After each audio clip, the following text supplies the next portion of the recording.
Everyone, तो आप लोगों का स्वागत है हमारे एसजी पाठशाला में। तो कल हम लोगों ने हमारे चैप्टर नंबर 1 का पुष्प पादपों में लैंगिक जनन का पहला लेक्चर शूट किया था। उम्मीद है आप लोगों ने उन्हें देखा होगा तथा पसंद किया होगा। तो आज हम लोग उससे आगे के टॉपिक को डिस्कस करेंगे।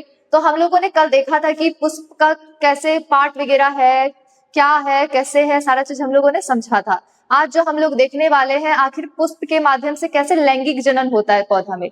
सबको पता है कि जो जितने भी आपके एंजियोस्पर्मिक प्लांट है, उसमें जो लैंगिक जनन करने वाला भाग होता है वो क्या होता है, पुष्प ही होता है। तो कल हम लोगों ने पुष्प की संरचना को देखा। आज हम लोग देखेंगे पुष्प के माध्यम से कैसे लैंगिक जनन होगा। तो आज हम लोग पढ़ेंगे, देखेंगे पुष्प पादपों में लैंगिक जनन।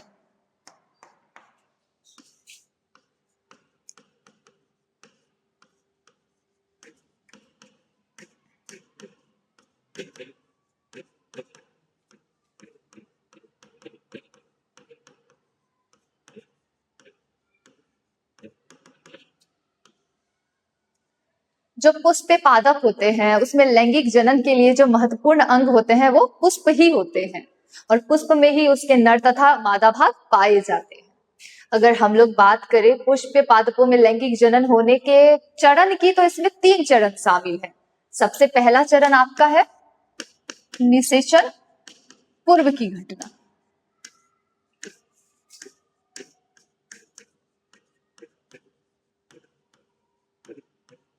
दूसरा नंबर निषेचन। तीसरा नंबर निषेचन पश्चात की घटना।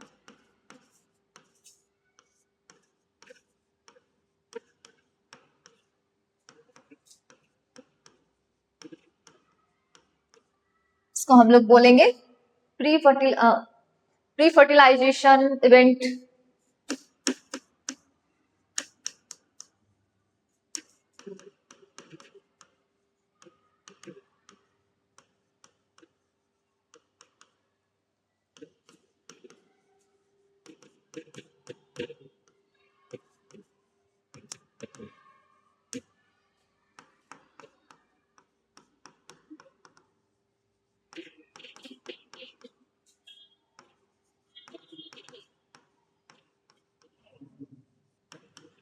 तो हम लोग जो ये देखने वाले हैं लैंगिक जनन के लिए जो 3 चरण होते हैं, इसमें से सबसे पहले हम लोग डिस्कस करेंगे कि निषेचन पूर्व में क्या क्या होगा। यानी निषेचन होने से पहले हम लोगों को क्या क्या इसमें चाहिए जिससे कि निषेचन की घटना हो सके। तो निषेचन पूर्व हम लोगों को ये पता है कि कोई भी जो निषेचन में भाग लेता है युग्मक लेता है। तो निषेचन पूर्व की घटना में क्या होगा, युग्मक का निर्माण होगा। युग्मक के निर्माण के साथ साथ युग्मक जो है दूसरे युग्मक के पास पहुंचेंगे, यानी कि युग्मक का स्थानांतरण होगा। तो अगर हम लोग बात करें अभी निषेचन पूर्व की घटना का,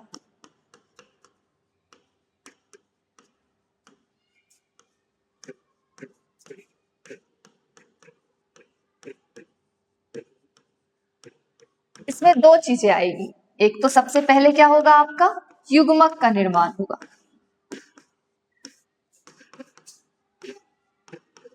यानी कि गैमेट का फॉर्मेशन होगा।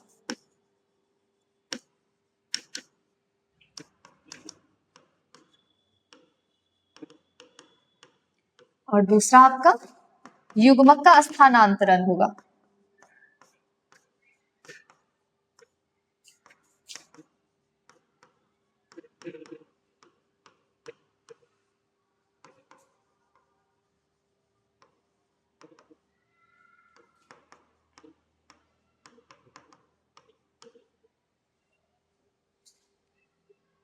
तो आपकी जो निषेचन पूर्व की घटना है ये 2 भागों में बटी हुई है। सबसे पहले हम लोग युग्मक का निर्माण देखेंगे, उसके बाद देखेंगे युग्मक का स्थानांतरण किस प्रकार से हो रहा है।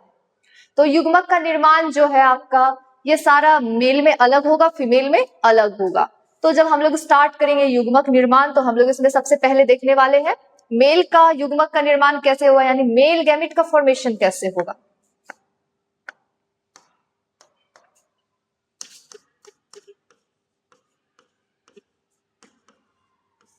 अगर बात करें युग्मक निर्माण की, तो इसमें जो हम लोग सबसे पहला टॉपिक देखने वाले हैं नर युग्मक का निर्माण।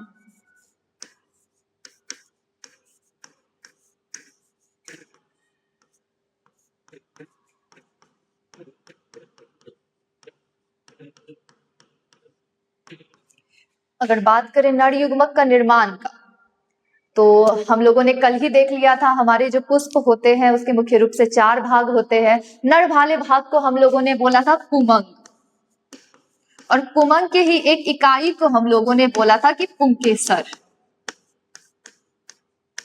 और प्रत्येक पुंकेसर के 3 भाग होते हैं। पहला भाग को हम लोगों ने बोला था परागकोश, दूसरा था आपका संयोजी, और तीसरा था आपका पूतंतु। परागकोश यानी एंथर, संयोजी यानी कनेक्टिव, और लास्ट फिलामेंट। तो कुछ इस प्रकार का था, यानी कि हम लोग इस तरह का संरचना देखे थे पुंकेसर का, जिसमें ऊपर में आपका परागकोश था, बीच में आपका संयोजी था, और लास्ट में आपका पूतंतु था। तो ये तीनों भाग का बात हो गया। लेकिन जो आपका नर युग्मक का निर्माण होगा इन तीनों में से परागकोश के अंदर होता है। तो ये जो परागकोश वाला भाग है इसको आज हम लोग पूरे डिटेल में समझेंगे। पहले तो अगर हम लोग परागकोश की संरचना को देखें तो ये हमें बाइलोब्ड स्ट्रक्चर दिखाई देता है, यानी द्विपालिक संरचना। अगर इसको उठा करके इस तरह से देखा जाए तो इस तरह का ये संरचना रहेगा, यानी इसमें द्विपालिक संरचना है, बाइलोब्ड स्ट्रक्चर है। तो जब हम लोग इसको क्या करते हैं, इस तरह से अनुप्रस्थ रूप से काटते हैं, तो हम लोग देखते हैं कि जो प्रत्येक पाली है, इस तरह से दोनों पाली है, और प्रत्येक पाली के अंदर भी 2-2 खंड है, कोष्ठ है। तो इस प्रकार से जो एक एंथर है आपका चतुष्चक्रीय संरचना बन जाता है, यानी टेट्राड। पहले तो आपका एंथर हम लोग ऊपर से देखने पे हमें कैसा द्विपालिक दिख रहा था, बाइलोब्ड दिख रहा था। लेकिन जब हम लोगों ने उन्हें अनुप्रस्थ रूप से काटा तो हम लोगों ने देखा कि वो कैसा है, दोनों के अंदर, दोनों पाली के अंदर 2-2 कक्ष है, इसलिए हम लोगों ने इसको क्या बोला, चतुष्चक्रीय संरचना। अब ये जो चतुष्चक्रीय संरचना है तो इसमें क्या हम लोगों ने देख रहा है कि दिखाई दे रहा है कि परागकोश के जो चारों ओर है कक्ष दिखाई दे रहे हैं, जिसको हम लोग बोलते हैं लघु बीजाणु धानी। तो आपको जो परागकोश के अंदर संरचना वगैरह दिखाई दे रही है उसको हम लोग बोलेंगे लघु बीजाणु धानी।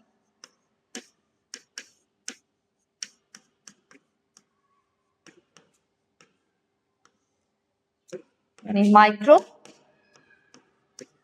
स्पोरेंजियम।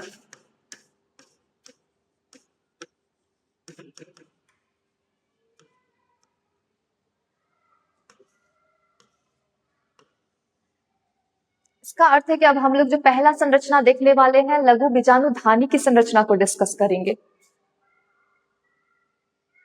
हम लोग एक एंथर को लेते हैं, उसको जब काट करके देखते हैं तो उसके अंदर चतुष्कीय संरचना दिखती है, चारों ओर से जो कोष्ठ आपको दिखाई दे रहे हैं, चारों कोनों पर क्या है, आपके लघु बीजाणु धानी है। अब जो एक लघु बीजाणु धानी को हम लोग लेते हैं तो इसमें हम लोगों को दिखाई देता है 4 परत, इस तरह से 1 2 3। तो सबसे बाहरी वाला जो परत है इसको हम लोग बोलेंगे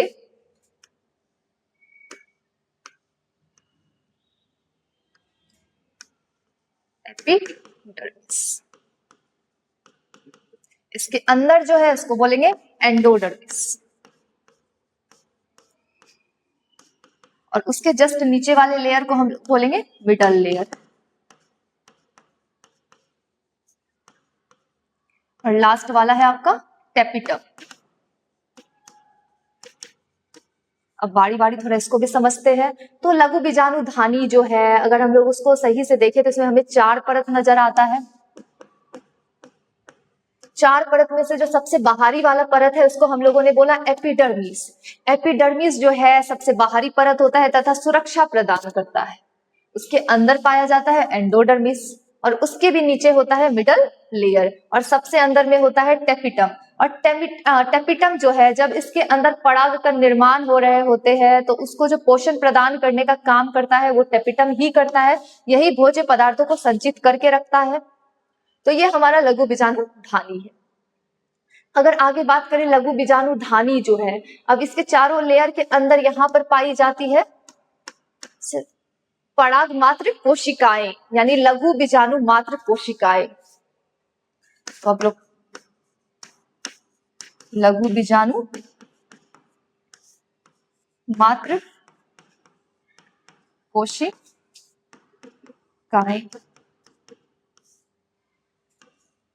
ये जो लघु बीजाणु धानी, इसी के अंदर आपका परागकण परिपक्व होता है, मैच्योर होता है, इसी के अंदर उसका निर्माण होता है, सारा चीज होता है। तो इसके अंदर जो सबसे पहले प्रारंभिक अवस्था में जब हम लोग इसमें देखेंगे तो हमें क्या दिखाई देगा, लघु बीजाणु मात्र कोशिकाएं, यानी जिससे कि आगे चल करके आपका परागकण का निर्माण होता है। तो लघु बीजाणु मात्र कोशिकाएं जो है ये क्या करेगी, एक प्रक्रिया करेगी जिसका नाम है लघु बीजाणु जनन। लघु बीजाणु जनन। तो लघु बीजाणु जनन क्या है, एक प्रक्रिया है जिसमें लघु बीजाणु मात्र कोशिकाएं जो है लघु बीजाणु धानी के अंदर अर्धसूत्री विभाजन करती है। अर्धसूत्री विभाजन करेगी तो ये जो लघु बीजाणु मात्र कोशिकाएं है, मान लीजिए इसमें अर्धसूत्री विभाजन हुआ, और अर्धसूत्री विभाजन के फलस्वरूप तो सबसे पहले मियोसिस यानी मियोसिस का प्रोसेस करी। मियोसिस का फर्स्ट प्रोसेस के थ्रू क्या होगा, इसमें 2 सेल डिविजन जाएगा, यानी ये 2 भागों में बटेगी। उसके बाद फिर मियोसिस सेकेंड होगा, और मियोसिस सेकेंड में क्या होगी, ये 4 हो जाएगी। और यहाँ पर आप देख रहे हो लघु बीजाणु जनन प्रक्रिया के द्वारा क्या हो रहा है, लघु बीजाणु मात्र कोशिकाएं जो है वो 4 लघु बीजाणु का निर्माण कर रही है। यानी लघु बीजाणु जनन एक ऐसी प्रक्रिया है जिसके द्वारा लघु बीजाणु मात्र कोशिकाएं अर्धसूत्री विभाजन के फलस्वरूप 4 अगुणित लघु बीजाणु का निर्माण करती है। तो यहां पर से आपका क्या बन गया, 4 अगुणित लघु बीजाणु। और ये जो लघु बीजाणु का निर्माण हो रहा है वो किसके अंदर हो रहा है, लघु बीजाणु धानी के अंदर। अब ये जो 4 अगुणित लघु बीजाणु बनी, यही आगे चल के परिपक्व होगी, और परिपक्व होकर के बनाती है परागकण। तो अगर हम लोग इसके बाद आगे का बात करें तो अब लघु बीजाणु का संरचना थोड़ा देख लेते हैं।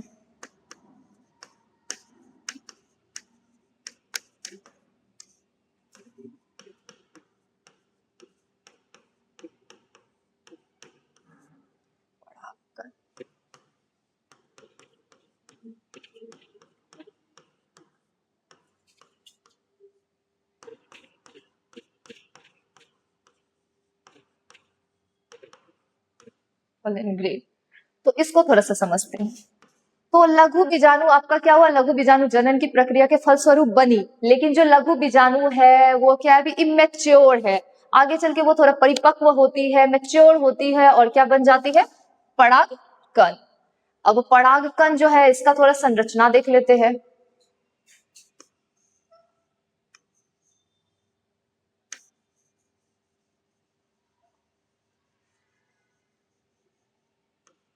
ये हो गया आपका एक परागकण का संरचना, जिसमें आपको बीचों बीच एक केंद्रक दिखाई दे रहा है।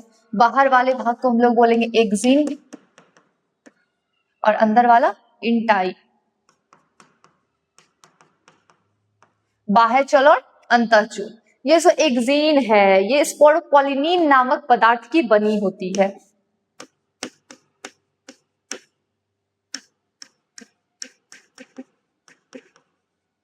और ये जो इंटाइन है ये किसकी बनी रहेगी, आपकी पेक्टोसेल्यूलोज।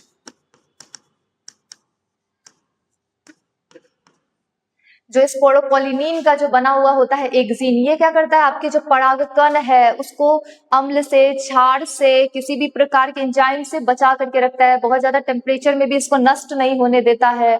तो ये काम है आपके एक्सिन का।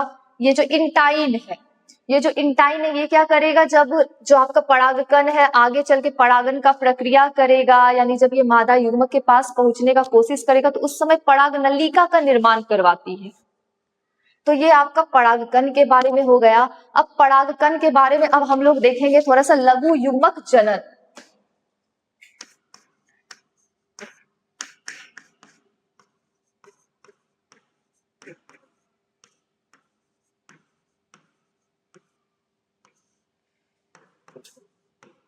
Micro gametogenesis.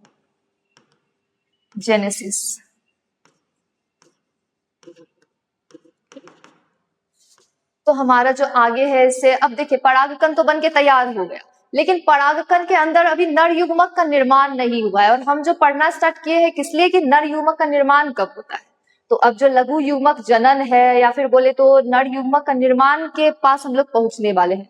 तो लघु युग्मक जनन के लिए अब देखते हैं क्या क्या होता है। जैसे कि आपने यहाँ पर देखा अभी परागकण का ये संरचना है। परागकण का एक्सिन और इंटाइन को छोड़ करके हम लोग सिर्फ एक संरचना पे आते हैं। तो इसमें अभी क्या है, सिर्फ एक केंद्रक है, ये ओगुणित संरचना है, एक कोशिकीय संरचना है। तो ये जो लघु युग्मक जनन है इसमें क्या होगा, अब जो ये आपको बीचों बीच केंद्रक दिख रहा है इसमें विभाजन होगा, सूत्रीय विभाजन होगा। सूत्रीय विभाजन के फलस्वरूप जो है ये जो केंद्रक है दो भागों में बट जाएंगे। ये दो भागों में बट गए। अब ये जो दो भागों में बटे इसमें जो बड़ा वाला है उसको बोलेंगे कायिक केंद्रक,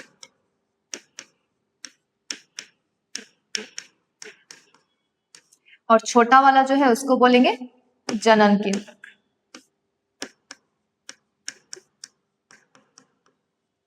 अब जो यहाँ पर आपका कायिक केंद्रक का निर्माण हुआ ये आगे चल करके विभाजित नहीं होता है, लेकिन ये जो जनन केंद्रक है ये आगे चल के फिर से एक बार विभाजित होगा और विभाजित होकर के दो नर युग्मक का निर्माण करती है। ये या तो परागकोश के अंदर हो जाएगा या फिर पराग नलिका में जाकर के इसका विभाजन होगा। तो अब अगर बात आगे करें तो ये जो जनन केंद्रक है अब ये आगे चल के फिर से कितने भागों में, दो भागों में विभाजन होगा। आपके कायिक केंद्रक में किसी भी प्रकार का विभाजन अब नहीं होगा, ये अपना आराम से यहाँ रहेगा। लेकिन ये जो जनन केंद्रक है ये फिर से दो भागों में बट जाएगा सूत्रीय विभाजन के फलस्वरूप, और आपको यहाँ पे मिलेंगे दो नर युग्मक।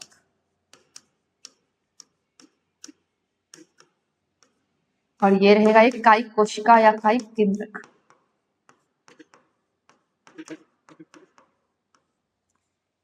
अब थोड़ा काम समझ लेते हैं। नर युग्मक तो जाकर के निषेचन की प्रक्रिया करेंगे, लेकिन ये जो कायिक केंद्रक है ये क्या करेगा, जो पोलन पराग नलिका का जो निर्माण होगा उसमें मदद करता है। उसके बाद अगर हम लोग आगे बात करें नर युग्मक का, ये जो दो नर युग्मक बनी तो आखिर किससे किससे जाकर के निषेचन की प्रक्रिया करेगी। ये जो एक नर युग्मक है एक तो मादा युग्मक के पास जाएगी, एक मादा युग्मक से करेगी प्रक्रिया, और जो दूसरा नर युग्मक है ये जाएगा बीच में उपस्थित ध्रुवीय केंद्रक के पास,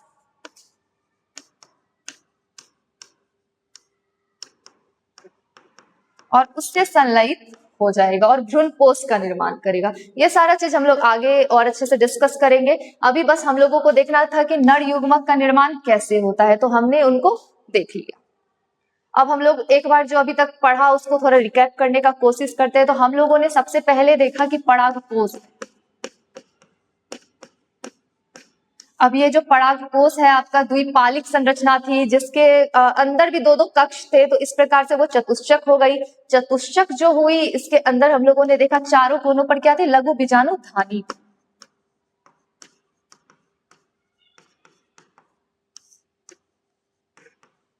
लघु बीजाणु धानी जो थी, अब इसके अंदर इसके भी चार परत थे, चारों परत के अलग अलग काम, लेकिन चारों परत के अंदर जो थी लघु बीजाणु मात्र कोशिका थी।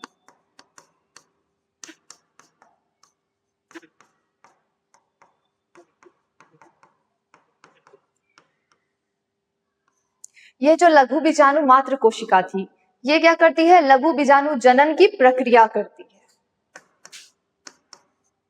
अब ये यहां पे करेगी लघु बीजाणु जनन की प्रक्रिया, लघु बीजाणु जनन। लघु बीजाणु जनन की प्रक्रिया के फलस्वरूप चार लघु बीजाणु बनते हैं, और ये जो चारों लघु बीजाणु है आगे चल के परिपक्व होकर के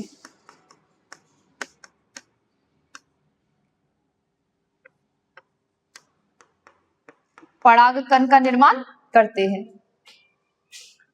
अब ये जो यहाँ पे आपका परागकण निर्माण हुआ, अब इसके अंदर भी क्या होता है, विभाजन वगैरह होता है, समसूत्री विभाजन वगैरह होता है, जिसके फलस्वरूप उसमें कायिक कोशिका तथा जनन कोशिका का निर्माण होता है। फिर जनन कोशिका या केंद्रक के अंदर फिर से विभाजन होता है तथा उसके फलस्वरूप 2 नर युग्मक बनते हैं। तो इस प्रकार से आज हम लोगों ने समझा कि किस प्रकार एक पुष्प के अंदर नर युग्मक का निर्माण होता है। इसका इंग्लिश में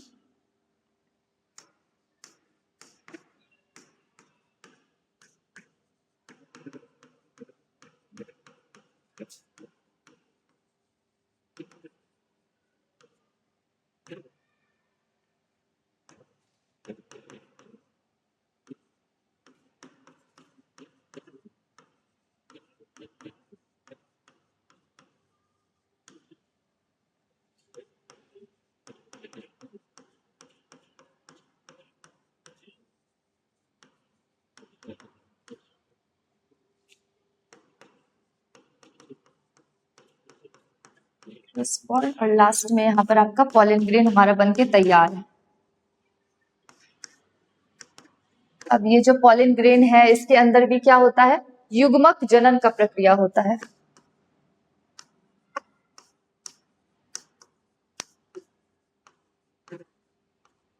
युग्मक जनन प्रक्रिया के फलस्वरूप क्या होता है, 2 नर युग्मक बनते हैं। तो फाइनली हमारा नर युग्मक बन के तैयार है। तो जो परागकोश होती है वो कैसी होती है, द्विगुणित होती है, यानी 2n होगी। और हमारा जो लघु बीजाणुधानी है वो भी 2n होगा। लघु बीजाणु मात्र कोशिका भी 2n होती है। लघु बीजाणु जनन की प्रक्रिया हुई, उसके बाद लघु बीजाणु जो बने वो कैसे होंगे, n, और इसके बाद जितने भी बनेंगे सारे के सारे O गुणित होंगे। तो उम्मीद है आप लोगों को आज का लेक्चर समझ में आया होगा। तो अगर इससे आगे का वीडियो चाहिए तो प्लीज हमारे चैनल को लाइक करें, सब्सक्राइब करें। Thank you.